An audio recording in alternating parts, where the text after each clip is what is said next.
Yo, it's your boy Was. This is Wassnomics. Hey, like and subscribe to the video. And before we get started, I just want to say that I ain't much on Casanova, and me and Romeo ain't never been friends. In other words, this is not financial advice. So, this video I'm making to inform you all and to tell you all the truth about NFTs. This goes out to developers, investors, and you NFT teams out there. Okay? Now, a lot of people talk and they say, well, understand the risk of NFTs. It's risky. Cryptocurrency in general, risky, risky, risky. Yes, well, that remains true. But I feel what a lot of people fail to talk about, discuss, and overlook are specific risk. And you don't really hear people talk about this often. So I'm going to share with you some things that you really, really, really need to take into consideration about NFTs. Again, this goes out to investors, developers, and to teams. Now, everybody talks about, like I said, risk. Yes, that is true, but you need to understand the full spectrum of the risk. So, when it comes to minting NFTs. Now, first, let me dedicate this to the investors. Minting an NFT. Well, what is minting an NFT? It's unique. It's uniquely publishing your own token on a blockchain to make it purchasable. That's pretty much what it means to be minted. So, if I'm an NFT part of a team and you're an investor, what I would do as the team what I would do as the team is upload I would upload my NFT on my website or on a public website like OpenSea or something, right? And I would sell it there. You, as an investor, would come to buy it or to mint it off the website and to make it your own once you purchase it. Once you purchase it, you can do what you want to with it. Okay. So I just wanted to clear that up. There's some people don't really know what minting is, but that's what minting is. Okay, it's pretty much publishing your own token on a blockchain to make it purchasable. Whether it be music, whether it be art, whether it be property, whether it be a tweet, whatever it is. Okay. So investors, first thing you need to do is research the team. Research the team. Research the team. Now, of course, that goes without being said, but some people don't do that and they just jump into an NFT because of the expectations or the graphics, etc., etc. But I highly suggest you to research the team. When you do research the team, be aware of pseudonyms, okay? Be aware of teams and developers who do not use their own names and go under pseudonyms. Now, and I can understand this, and a lot of them will tell you and they will say that the reason why they do that, to use pseudonyms, is because they don't, the reason why they do that is because they don't want their information revealed out there and be tracked down or whatever the deal is, okay? So a lot of them use guises for their project, but be very, very leery of those. I'm not saying to be leery because they'll run off with your money or they do a rug pull. I'm not saying that. I'm only saying that because if you stand behind your product as a developer, right, investors would like to know who you are. Not so we can find you, not so we can, do whatever. Nothing like that. No harm to no one. There's nothing. No, no, no, no, no, no, no, no, no. It shows that you stand behind your project as the individual that you are, and not a pseudonym. So be leery of investors, or excuse me, of teams that use pseudonyms. And I'm not saying that they could use a pseudonym and the team could be completely legit and everything could go smoothly and perfect, and that's fine too. But I'm just telling you to be leery. I'm not telling you to go ahead and do the purchase. I'm not telling you not to do the purchase. I'm just saying be leery of teams that use pseudonyms, right? And also, if they don't use pseudonyms, and excuse me, if they do use pseudonyms, it makes it very difficult to you to research the team. Because if they just go by some kind of name, it's very difficult for you to research that, right? Um, Also, things that you want to kind of know about the team, if they are transparent and if they do not use pseudonyms, you want to know how many NFT drops have they been involved in, right? Um, how many, either the devs or the team themselves, how many times have they done this process? Listen, you guys, they may be book smart, they may be able to type code and, you know, do everything to get the project up and running and go through the whole thing and go through the whole process. But this is the first time doing this. They may know code and be badass at it. This is the first time doing this. When I say doing this, launching an NFT project. More specifically, launching an NFT project on a specific blockchain. Do they have experience doing this? We'll get into the reasons why later. Okay? So you want to know that. How many drops have they been involved in as a team, as a crew, or even an individual if it's that person? You want to look for transparency with the NFT team. When I say transparency, I mean you want to be aware of updates or of emails, or not emails, but anything that anything that has to do with their product, you want to be made aware of. Whether it's something good, whether it's something bad, whether it's something indifferent, you kind of want to be, as an investor, you kind of be want to be made aware of that, and that can only happen, and that's only possible if the team is transparent. So if the team has a Discord page, and you go to their Discord page, and everything's being talked about except the actual product itself, right? If they're talking about tennis, or if they're talking about a TV show or what have you, anything besides the actual product, the NFT, then you need to be aware, because that means that the devs have no plans. They're not transparent. You don't know what's going on with the NFT. That's another good way to find out if the team is transparent. Visit their Discord page. You can learn a lot by a team and their developers. Excuse me. If you join their Discord page and look in their rooms, and you will see if they communicate with the investors, if they update people, if they tell people about problems, if they tell people about any upcoming exciting news, etc., etc. If you go there and everything's being talked about except the actual product, or very little mention of the product, or if the product is mentioned, it was months ago and nothing recent, and you see people asking questions and not really answers are going on, those are warning signs that that something may be amiss. Okay, that's a part of the transparency process. And also, do they have experience on said blockchain? Do they have experience on the Ethereum blockchain? Do they have experience on the Tezos blockchain? Do they have experience on the Solana blockchain? All of them operate differently. Do you have experience, not just creating the contract and etc.?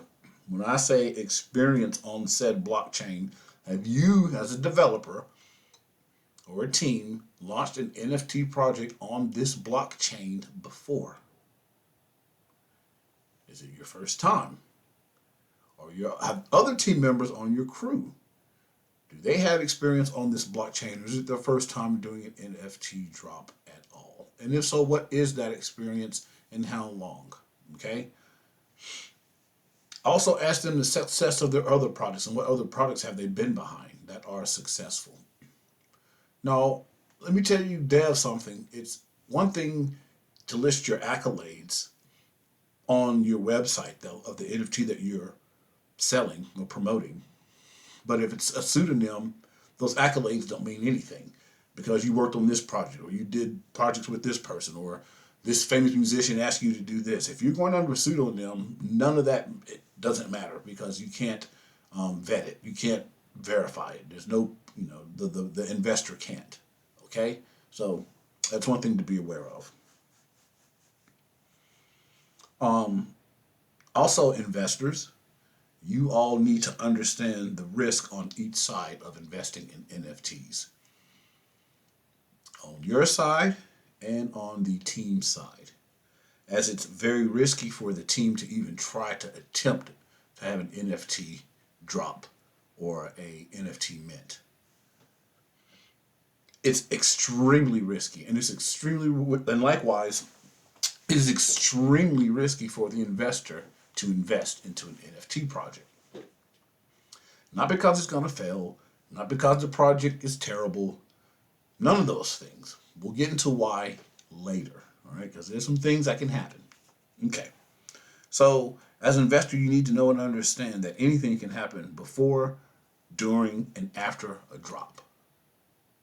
Again, as an investor in an NFT project, you need to understand that anything can happen before, during, and after a drop. So, in other words, expect the unexpected because anything is possible on either side. That's why I say understand the risk of each side, the team and your side as an investor of NFTs. Huge risk on each side. We'll get into that later.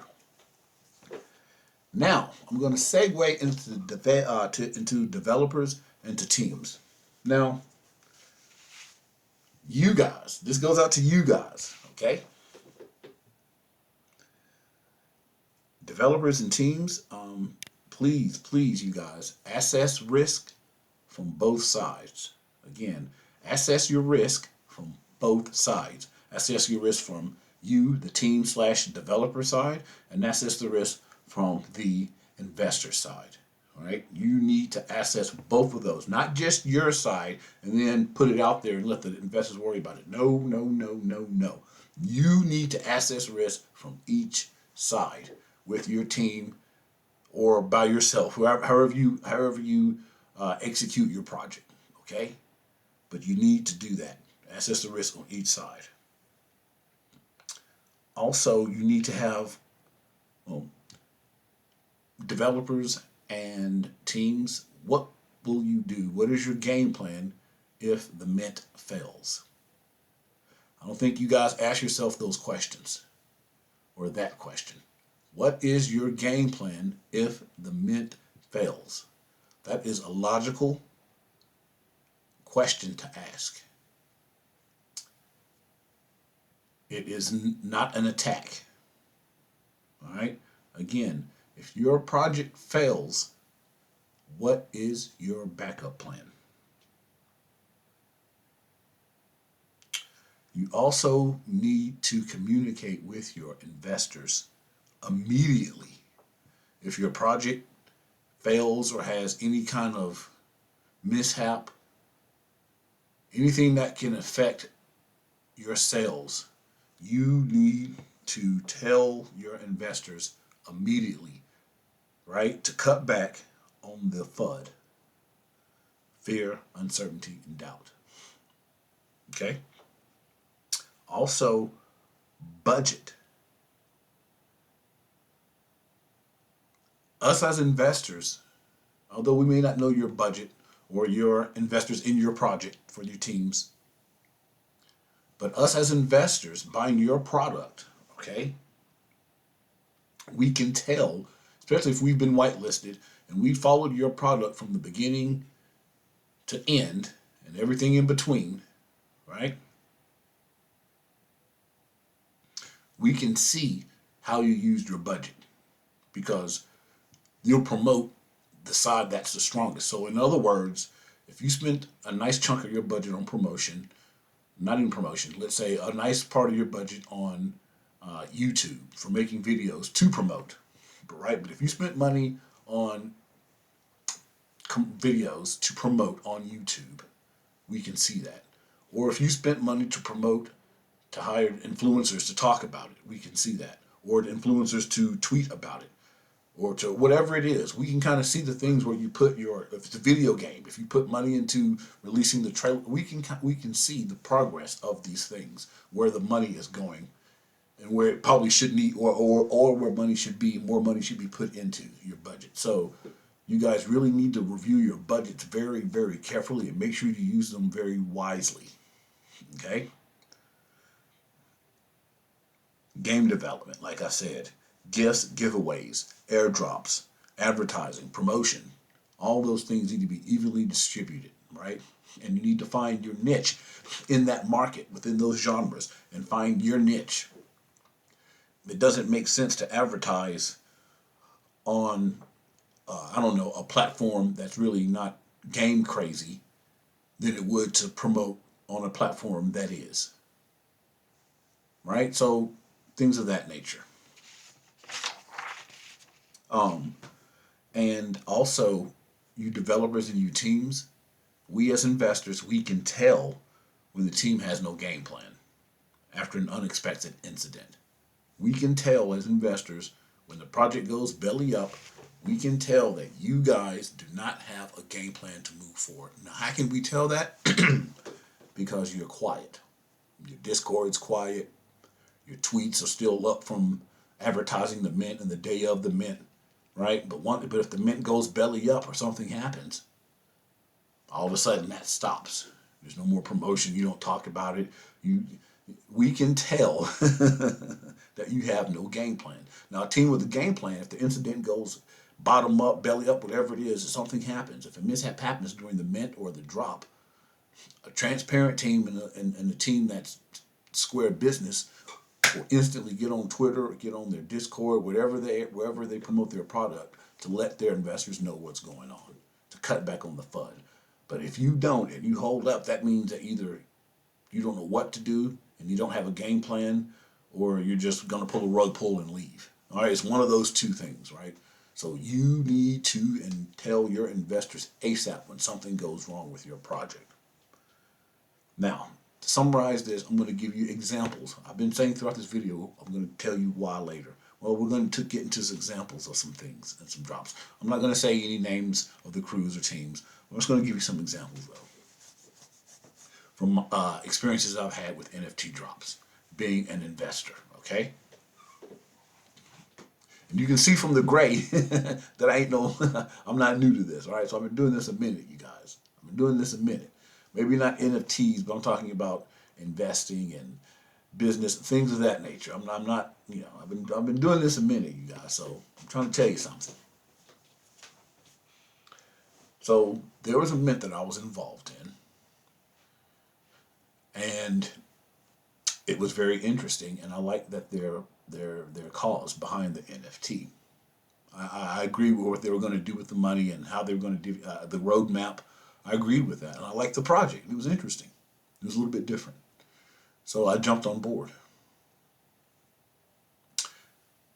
The mint was the mint wasn't a mystery mint. It wasn't a blind mint. It wasn't, some teams have you go to their site or wherever and mint, and you don't know what you're getting until you actually press the click button, right? Until you press mint. Some you can choose from your NFT. You can choose a whole variety of them. Some you can't, right? But this particular NFT drop, I could choose the NFTs that I wanted. So I chose one. Now, let me go to tell you on both sides how anything can happen and go wrong. Let me tell you. The day before, I transferred some money from one wallet to another, Ether from one wallet to another wallet. I went to sleep. I woke up. The next morning, it was there. That next morning was the day of the drop or the mint. Okay, cool. And the Ethereum reached my wallet, no problem. But within 15 minutes of me going to try to go from within, like I woke up that morning, I looked at my wallet, saw it was the tokens were in there, and within 15 minutes of looking at it, it just vanished. So somehow, it vanished, right? It's like, okay, I got jacked. I got jacked, right? Not by the team. I'm not saying that. No, no. Let me preface that. Not by the team. Not by the team, right? I think I zigged when I should have zagged, whatever, right? Anyway, so I got some more ether sent to my wallet, and it was fine. Okay, like change your password and all that stuff, and it was fine. Okay, went ahead and with the mint and bought the NFT. Okay, and I wasn't gonna do this right because I was like, man, the first transfer I did didn't go over well, right? But I'm like, all right, whatever, I'll do it. So I did it anyways. I'm already committing to complete the motion if you stumble, right? So I committed and I went and bought one. Now, I don't know.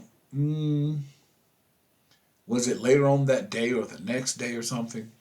It could have been later on. No, yeah, it was later on that day because the private mint. And then the next day, the public sale went, the public mint sale happened, right?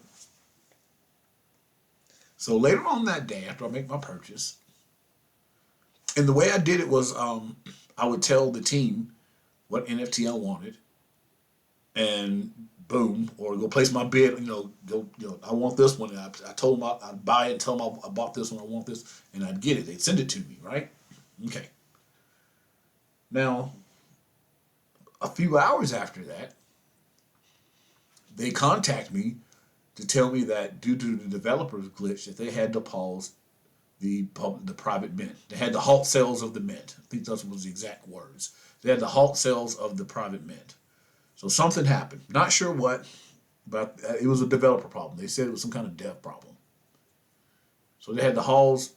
They had to pause the sale of the private sale of the mint. Now the public sale was the next day, right? So I'm like, okay. And then they said, well, we're going to give you some money back, some Ethereum back. And then I'm started getting kind of suspicious. I'm like, man, whoa, whoa, whoa. I just purchased something. You're going to give me some money back? It just doesn't make sense, right? I'm like, okay. But they did. They did. They gave me probably like half or more than half of my money back, right? So that kind of, you know, helped me recoup some of the money I lost, right? So that was nice. So that was cool. And then after that, they gave me a free NFT and a rare one too, right? So I'm like, oh, okay, that was really cool. So, but when they did those two things, when they gave me the Ethereum back and when they gave me the free NFT, that they gained my trust as a team. Not because they gave me something free and they gave me my money back, because it's what they didn't have to do. They didn't have to give me my money back, and they didn't have to give me the NFT, the free NFT. They could have never said nothing to me, and I would have never known that there was even a problem on their end. I didn't know that they had the halt sales. I had no idea. I purchased my NFT. I didn't have any problems. No, nothing. Nothing happened. I was fine. I was happy. Wasn't worried about the money I spent on it. But when they made that offer, I was like, okay. And I told them this, like, you guys are legit. Now you got my trust. Because you totally didn't have to do that. You didn't have to say anything. And I would have never known. Okay? But to go to the Discord room and everything's being just talked about except the actual product. And I ask questions and I can't get any answers. I'm like, what do you mean? I'm like, what are you talking about? What do you mean? Like, as investors, give us some updates. Like, what's going on with the product? What's up with the roadmap? Like, what's up? So that's that. Um, Another one I've been involved in. Um, I'll give you two flops and I'll give you a success. So then the second one I was involved in, this one was it was pretty major. I mean, the graphics were great on the NFTs. It was going to be a game, and it was really very impressive, right? And they had several thousand followers, like tens of thousands of followers on their Twitter, and the Discord was banging. So I got whitelisted. So I'm like, okay, great, let's do this, man. Come the day of the mint, and this was a blind mint, a mystery mint. You didn't know what you were going to get until you clicked the mint button on their website, right? Now, this particular NFT drop, like I say, they're all different. NFT drops come in many shapes, sizes, and forms. This one was a little bit different. This one was done on the website. And then once it's sold out on the website, then it would be listed. You the investor, the owner of the NFT, after you bought it on the website, could list it on a secondary website, like I don't know, an OpenSea or something, right? Okay, cool. And had no doubts this thing was going to sell out with the quickness, right? I had no doubts in it.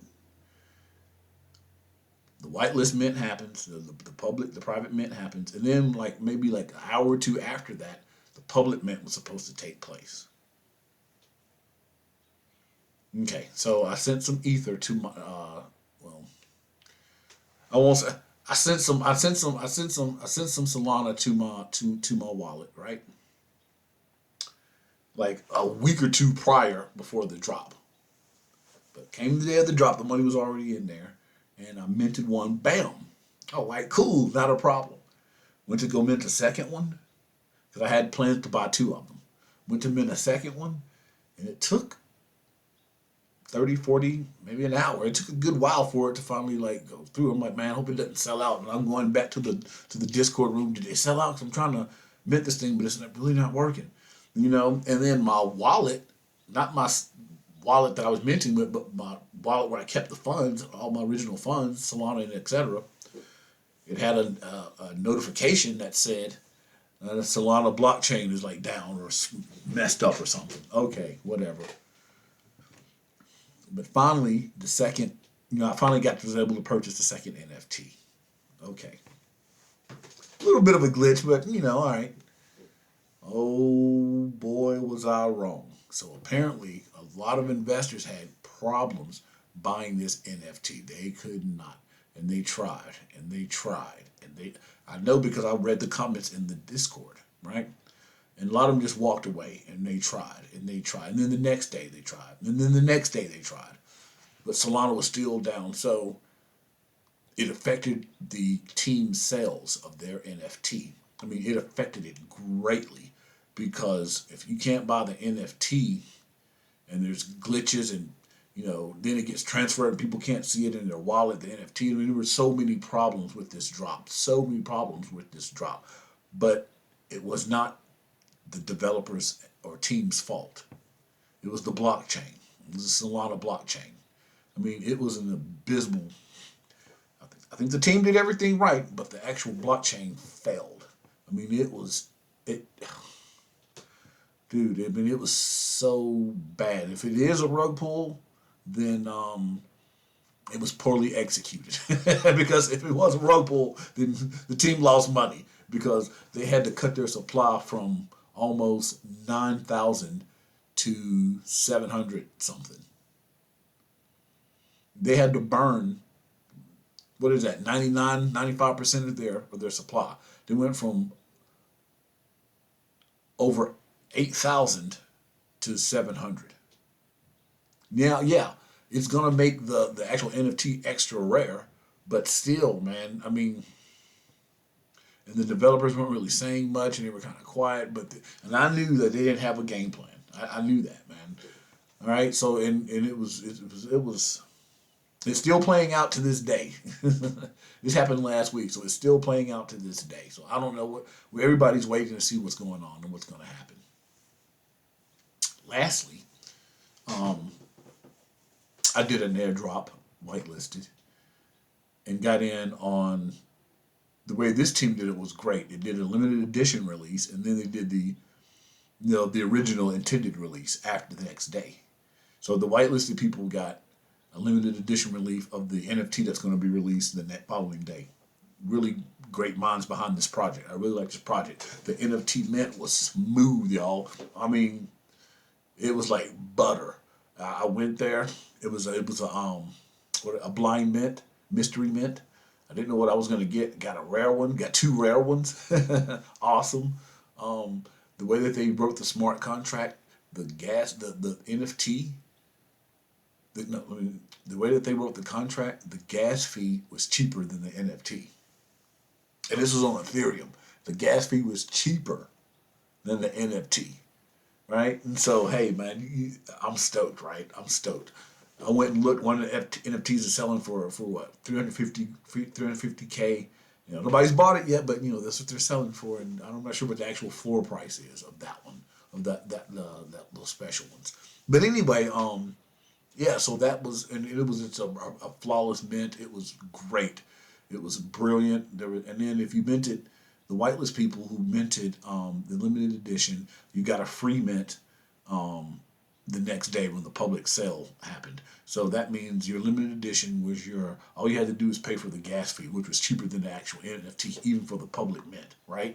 So, or maybe it was about the equivalent, but it wasn't much of a difference, right? So all I did was just had to pay the gas fee, and I got another free NFT from those dudes from the actual sale of the private mint, public mint. So that was really cool, man. So there's many kind of different ways and styles that people do things and deploy their NFTs. It's up to you to figure out which one suits your business acumen or your investment acumen and what you're looking for in the product. Remember, guys, you want to look for utility behind NFTs. They're not just pieces of art. There's got to be something behind them. What intrinsic value lies behind the NFT? Is it a game? Is it a cryptocurrency that they're going to come out with? Is it a book? Is it an actual person behind? That their value, it only goes up as, so if like Michael Jordan or something had his own NFT and released an NFT line to coincide with like a shoe, a brand new Jordan or something, and the NFT climbed on the rarity of the Jordan shoes or vice versa, right? So there's all kinds of things. So you always want to look for utility and actual real utility. And there's plenty of them out there. Games, everybody's got a game utility. Everybody's got some kind of coin utility where you can stake. But there's some of them out there that are really genuine and that are really like, okay, I can put my money behind this because it's going for a really good cause and the people behind it are genuine. Like my NFT project that I'm coming out with, which I will make a video about later. This is Wassnomics. Hey, you see the stuff right here, man. Subscribe, tell a friend, share. Follow me on Twitter at Wassnomics. I'm on Facebook group. I got my own Facebook group called Wassnomics on Facebook. So YouTube, Wassnomics, right? I'm on OpenSea, Wassnomics. I'm an NFT artist, visual arts, photography, digital art, music, precious metals. I'm an NFT man of many, many talents. So go to my OpenSea page, check it out, Wassnomics OpenSea. Yeah, and thanks for tuning in.